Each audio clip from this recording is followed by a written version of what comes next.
Kita lanjutkan kajian kita. Ini surat yang nama lainnya adalah surat apa?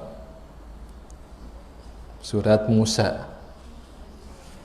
Kan sudah ya minggu kemarin udah belum? Udah ya.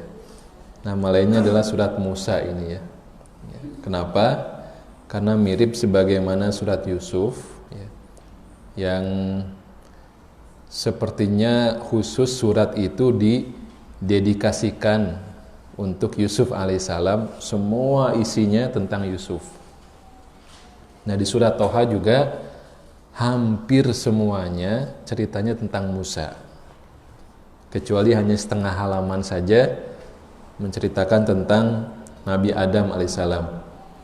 Ya, jadi kita harus tahu ini nama lainnya surat Musa. Ya. Saya sudah share di grup ya, itunya mind mapnya, nanti bisa dibaca-baca. Nah, kita bahas dalam surat Toha itu ada 4 kisah. Ya. Pertama, kisah Musa dengan Fir'aun, itu yang sudah kita bahas minggu yang lalu. Yang kedua, kisah para penyihir Fir'aun. Yang ketiga, kisahnya Samiri. Yang keempat, kisah Adam alaihissalam. Ya. Nah, di ayat 71 mulailah kita membaca kisah bagaimana berimannya para penyihir Fir'aun itu. Ya. Ketika mereka sangat bahagia dengan adanya keimanan. Saking bahagianya, ya, mereka sanggup untuk melepas semua status, semua kedekatan dengan penguasa, ya, demi untuk mempertahankan keimanan. Ini masalahnya buat kita sudah dikasih begitu banyak iman, hidayah, ya, kalau belum bahagia juga, kita harus baca lagi nih kisah para penyihir Fir'aun ini. Ya. Nah, pembacaan surat Toha, ya, yang menunjukkan bagaimana sayangnya Allah, bagaimana lembutnya Allah kepada hambanya Musa alaihissalam, yang hidupnya banyak ujian, ya, itu juga ditunjukkan dalam pembacaan ayat-ayatnya. Ya. Salah satunya ketika para penyihir Fir'aun itu telah beriman kepada Tuhannya Musa dan Harun. Qalu amanna bi Rabbi, ya. Mereka berkata, sesungguhnya kami beriman kepada Tuhannya siapa? Tuhan Musa dan Harun. Ya. Biasanya kan urutan penyebutannya begitu ya, Musa wa Harun, kan begitu biasanya ya. Enaknya mah begitu ya. Tapi khusus di surat Toha ini urutan penyebutan Musa dan Harunnya dibalik. Amanna bi Rabbi Harun wa Musa. Ya, apa bedanya? Ya beda. Ya, dibacanya juga beda urutannya ya. Kalau kita berhenti dengan pembacaan Musa wa Harun, berapa harokat kita baca? Ya, apa namanya? Mad arid li sukun, panjang itu. Tapi kalau kita baca, ya, Amanna bi Rabbi Harun wa Musa, berapa harokat? 2. Supaya pas bacaannya 2 harokat, bagaimana jurusnya? Diayun. Ya, Sadiudi kan diayun. Ya, diayun itu kan ya mengayun, ayunan ya lembut. Ya. Jadi berhentinya pun begitu. Amanna bi Rabbi Harun wa Musa. Itu jadi mukjizat Al-Quran itu terintegrasi semuanya gitu ya, huruf-hurufnya, makhrajnya, bacaan panjang pendeknya, intonasi, diksinya gitu, itu semuanya mukjizat. Jadi supaya menjaga suasana kelembutan di surat Toha ini juga Allah membalik urutan penyebutan Musa dan Harun itu. Di tempat yang lain kita enaknya baca Musa wa Harun. Sebagaimana urutannya pun begitu, urutan kenabiannya itu. Ya. Nah, maka kebahagiaan para penyihir Firaun itu, ya, ketika mereka beriman, membuat marah Firaun, ya, dan sampai mengancam dengan ungkapan yang menunjukkan siksaan yang sangat kejam, ya. Di ayat berapa itu? Ayat 71, ya. Fala uqatti'anna aydiyakum wa arjulakum min khilaf. Ya, akan aku potong, ya, tangan dan kakimu secara bersilangan. Itu satu. Yang kedua, wala usallibannakum fi judhu'in nakhl. Itu akan disalib, ya, di pohon kurma, dipertontonkan ke masyarakat. Itu ancamannya. Lantas kemudian para penyihir Firaun itu takut nggak? Tidak, ya. Mereka justru menjawab, qalu lan nu'thiraka ala ma ja'ana minal bayyinat walladzi fatarana. Setelah kenal dengan Allah yang menciptakan dan juga dengan risalah, pedoman, ayat-ayat Allah yang diturunkan melalui Nabi Musa, mereka nggak mau lagi, ya, mengikuti penguasa yang mengajak kepada, ya, kebinasaan, ya. Jadi mereka sampai mengatakan faqdima anta qad, silakan eksekusi sajalah, gitu. Ya, ya. Nah begitu, ya. Nah yang menarik, di akhir ungkapan-ungkapan para penyihir Firaun itu di ayat 74 sampai 76. Ya, ini yang menjadi kuncinya. Kenapa mereka mampu bertahan, ya, melawan ancaman-ancaman itu? Tidak hanya di penjara, ya, tidak hanya dimiskinkan, tidak hanya di PHK dan sebagainya, tapi ini kan, ya, dibunuh dengan cara yang begitu, ya. Nah, mereka mengatakan di ayat 74-nya, ungkapan kesimpulan dari Allah, ya, innahu may ya'ti rabbahu mujriman fa innalahu jahannam. Sesungguhnya barang siapa yang datang kepada Tuhannya, kembali meninggal, nanti dibangkitkan lagi dalam kondisi mujriman. Mujrim ini isim atau fi'il? Mujrim isim atau fi'il? Isim. Apa tandanya? Ya, mim, huruf depannya mim, itu isim, ya. Masjid, muslim, mukmin, semua yang diawali dengan mim itu di depan, ya, lazimnya biasanya jadi isim, jadi kata benda. Jadi mereka bukan saja kembali kepada Tuhannya dalam kondisi yang berdosa, bukan, pendosa. Barang siapa yang balik kepada Allah dengan status sebagai mujrim atau pendosa, maka fa innalahu jahannam, ya, tempatnya adalah di neraka. La yamutu fiha wa la yahya. Ya, di neraka itu kan bukan kehidupan. Ya, disebut kehidupan siksaan semua, ya, ya. Mau berharap mati juga nggak mati-mati, gitu. La yamutu fiha wa la yahya. Ya. Yang kedua, wa may ya'tihi mu'minan. Barang siapa yang datang kepada Robnya dengan status mukmin, ya, mukmin, ya, bukan iman. Ini juga sama, menjadi isim, kata benda, ya, mukmin. Maka balasannya apa? Atau qad amila sholihat, dan juga dengan amal soleh yang dibawanya, ya. Faulaika lahumud darajatul ula, ya. Maka mereka mendapatkan derajat yang tinggi, tempat kedudukan yang tinggi. Jannatu adnin tajri min tahtihal anhar khalidina fiha. Surga balasannya, ya. Jadi jamaah rahimakumullah, ya, kunci para penyihir Fir'aun ini mampu melawan situasi yang begitu siksaan yang begitu kejam itu, ya, karena mereka punya kemampuan untuk mendatangkan semua suasana akhirat ke dunia, ya, mampu ya, membayangkan, menghadirkan semua kejadian akhirat yang di sana ada surga dan balasan, kenikmatan, di sana ada neraka dengan siksaannya, itu dihadirkan dalam kehidupan dunianya. Itu kekuatan. Ya. Jadi kita belum ada apa-apanya kalau saat menghafal Quran, ya nggak sabar, gampang mengeluh gitu ya.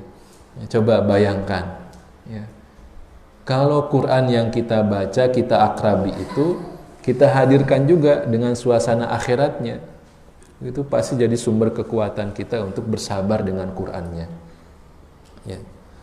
Ini menjadi sebuah sifat, karakter, akhlak yang juga harus jadi cita-cita kita. Ya. Jadi mampu wanarahu qoriba, ya. Ya. Ya. Jadi mendekatkan suasana akhirat itu. Wanarahu qoriba. Kalau orang yang beriman, innahum yarawnahu ba'ida wa narahu qoriba. Ya, mereka melihat semua tentang akhirat itu jauh, masih lama gitu. Ya, tapi kalau orang beriman itu menganggap semua sudah dekat. Inna andarnakum adzaban qoriba. Surat apa? Wih, Anaba udah hafal semua. Ayat berapa? Nggak huleng. 37 ya. Ayat yang terakhir, berarti ayat 40. Kalau dibeginikan biasanya lebih nempel. Oh iya itu ya. Jadi di An-Naba ayat 40 pun ketika diawali dengan pertanyaan tentang berita besar, ya, hari kebangkitan, itu kan amma yatasaalun, itu ujung suratnya itu ya, kesimpulannya adalah inna andarnakum adaban qoriba. Ya, ini adab yang qorib, yang dekat. Jadi kita harus merasakan itu semua informasi akhirat yang ada dalam Quran itu semuanya udah qorib, sudah dekat. Ya, bisa dipahami ya. Jadi ini kemampuan para penyihir untuk bersabar itu karena bahagia dengan keimanan dan juga bisa menghadirkan semua suasana akhirat itu merasa dekat, ya, ada di dunia. Berikutnya kisah yang ketiga, ya, kita temukan mulai dari ayat ke-95. Kisah tentang Samiri. Ya, siapa dia? Ya. Nama lainnya Dajjal. Ya.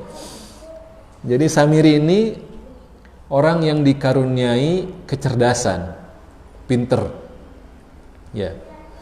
Ya, kalau yang sekarang ini S3 ya, Samiri lebih dari itu. Ya. Lebih dari itu. Kalau ada S4, S5 gitu, S7. Ya.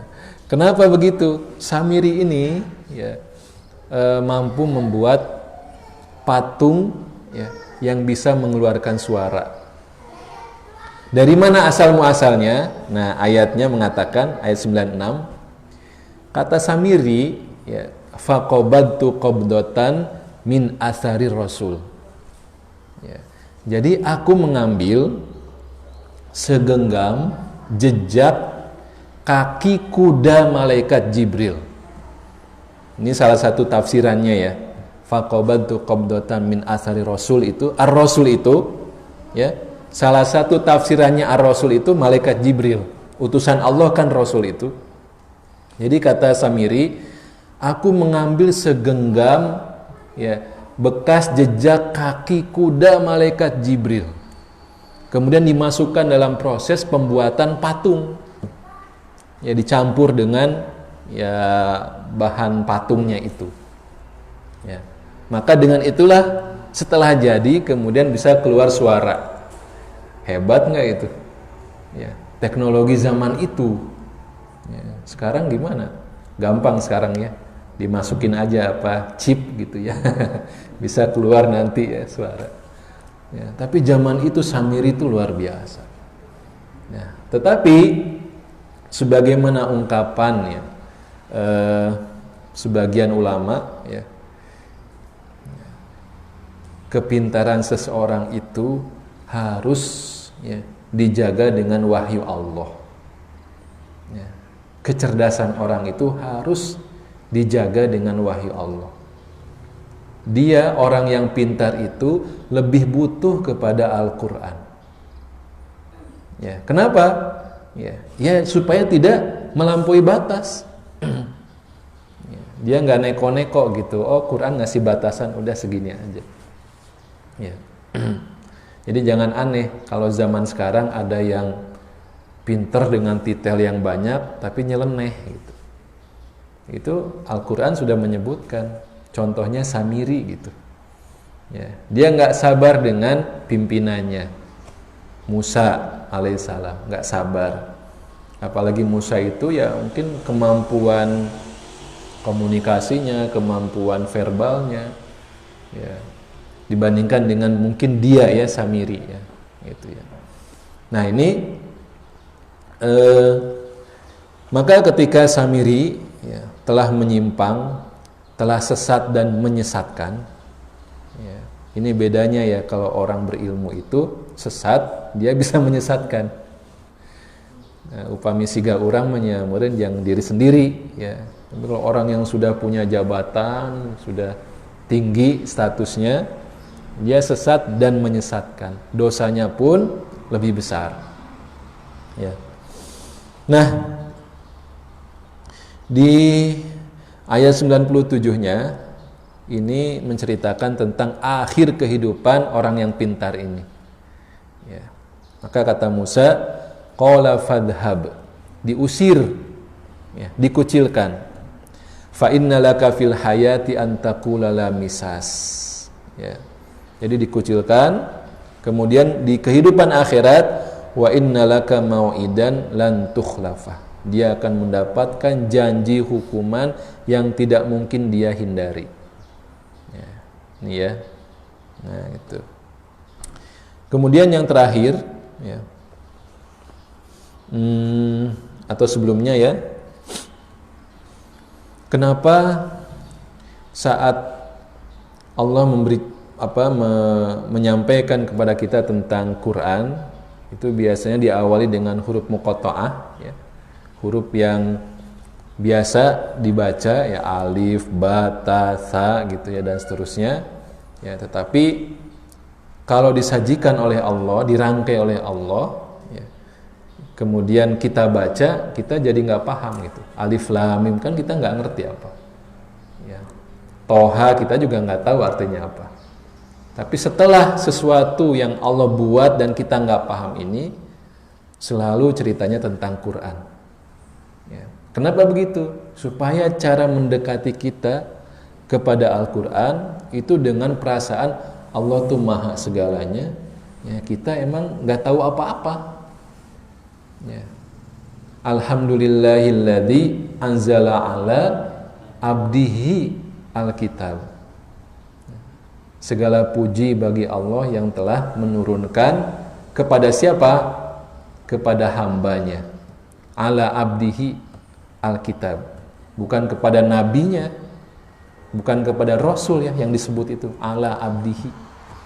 Kalau nabi dan rasul kan itu status yang mulia. Tapi kalau ala abdihi itu status yang merendahkan dalam tanda petik. Ya. Itulah status yang harus kita bawa saat kita ingin mendekat kepada Quran, ya, bukan sok tahu gitu.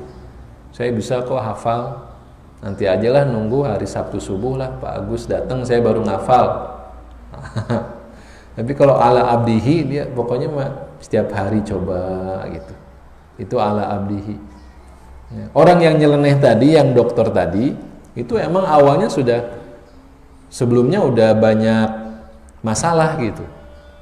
Ya, ketika dia ngomong, dia nggak suka dengan namanya sendiri. Ya, namanya siapa? Abdul Aziz. Kenapa dia nggak suka dengan namanya itu? karena ada abdu di situ. Dia nggak suka. Ini kan masalah. Ya. Padahal hamba Allah ini status yang mulia, status yang tinggi. Ya. Abdul Jalili Jalilun, Abdul Dalili Dalilun. Hamba yang mulia ya mulia, ya. Hamba yang hina ya hina. Ya. Kita menjadi hamba Allah. Allah tuh maha mulia, ya kita akan ikut mulia gitu. Kita membaca kitab yang mulia, kita akan ikut dimuliakan. Ya. Kita baca kitab yang suci, kita akan ikut disucikan. Seperti itu ya. Itu. Nah, itulah kisah Samiri.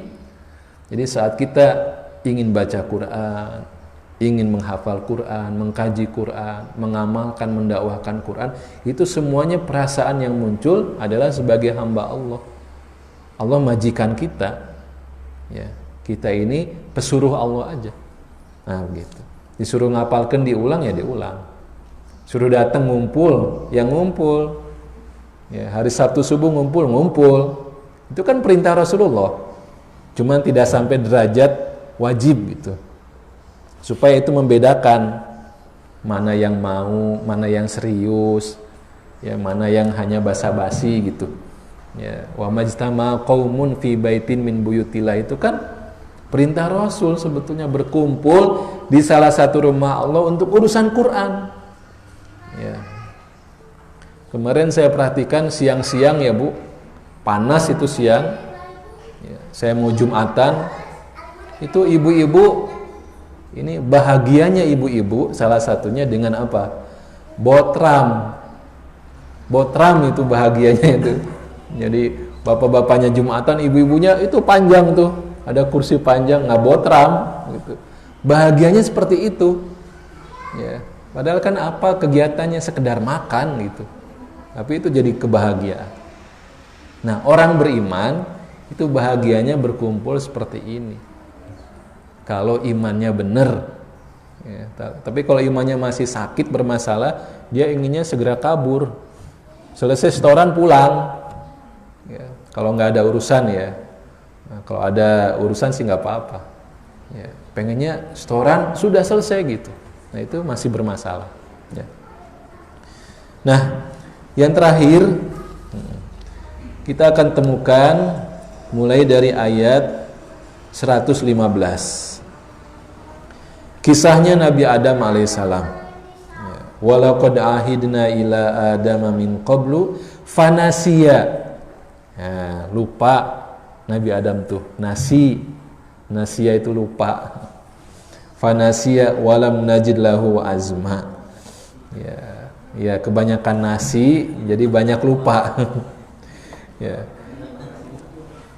Kita tahu kisahnya bagaimana Nabi Adam ini ya, hidup di surga ya, dengan semua fasilitasnya ya. Kemudian Allah hanya melarang satu pohon aja dari jutaan pohon yang ada di surga itu. Bayangkan hanya satu pohon. Wala taqraba hadhihi asyajarah.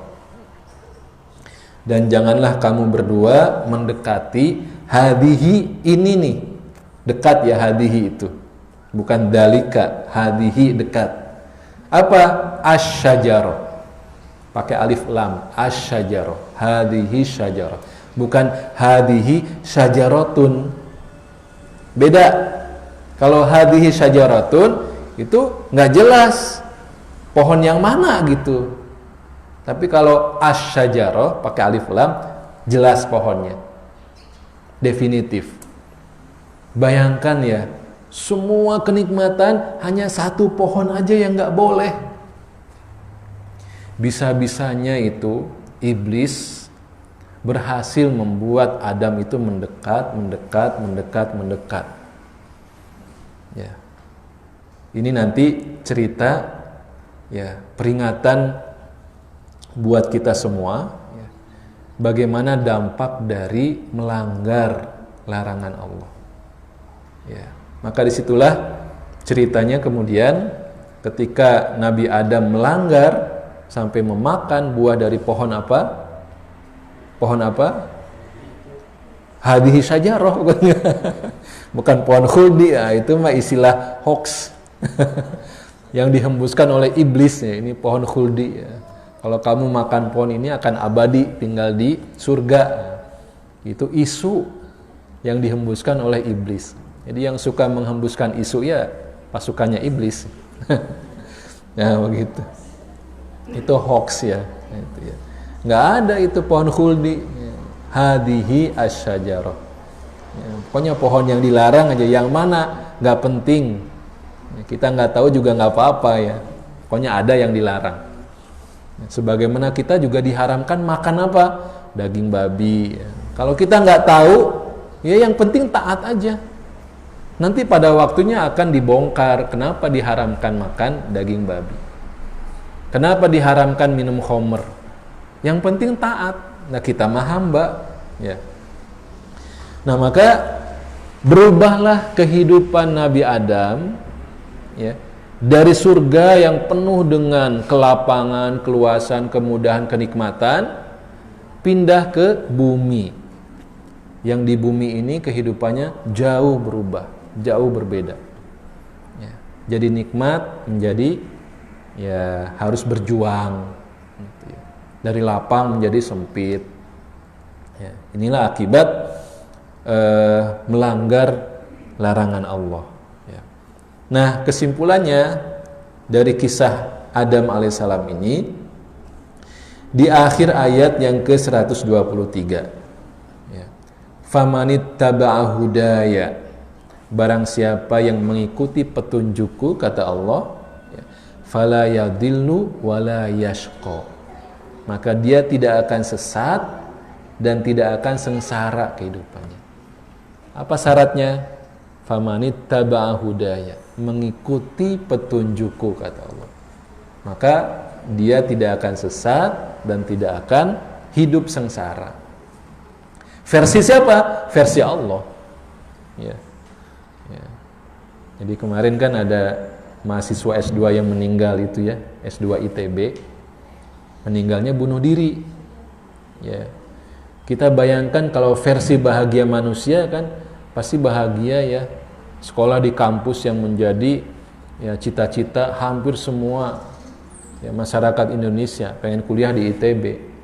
Pasti bahagia kalau anaknya kuliah di sana. Ternyata apa?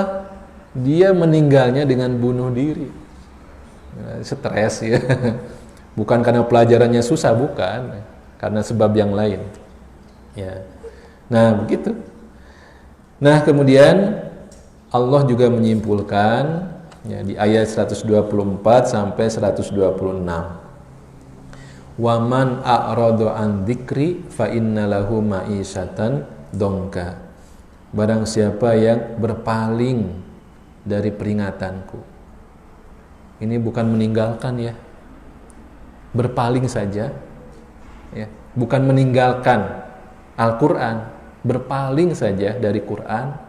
Maka dia akan mengalami kehidupan yang sempit di dunia.